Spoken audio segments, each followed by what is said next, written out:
আমি এখান থেকে গ্রামে যাব এবং ওই দিনই আবার চলে আসব, এক্ষেত্রে আমার নামাজ কি কসর করতে হবে?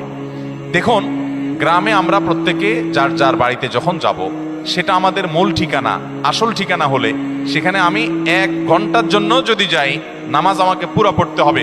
নিজের স্থায়ী ঠিকানাতে কখনো কসর হয়?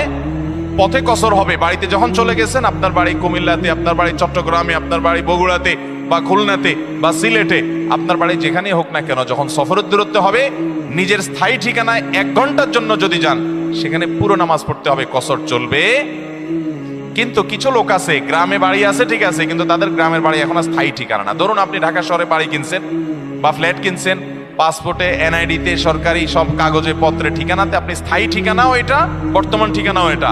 গ্রামের বাড়ি আছে কিন্তু ওটা আপনার স্থায়ীও না, বর্তমান ঠিকানাও না, জাস্ট বেড়াইতে যান, ভাই বেড়াদাররা আছে, অন্যরা আছে, তাহলে ওইটাতে আপনি গেস্ট, সেখানে আপনি কসর পড়বেন।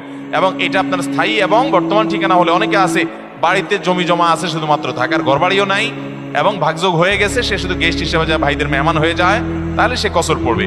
আর না হলে স্থায়ী ঠিকানায় গেলে 1 ঘন্টার জন্য সে কি করতে হবে? পুরো নামাজ পড়তে হবে, যদি স্থায়ী ঠিকানা হয় তার গ্রাম।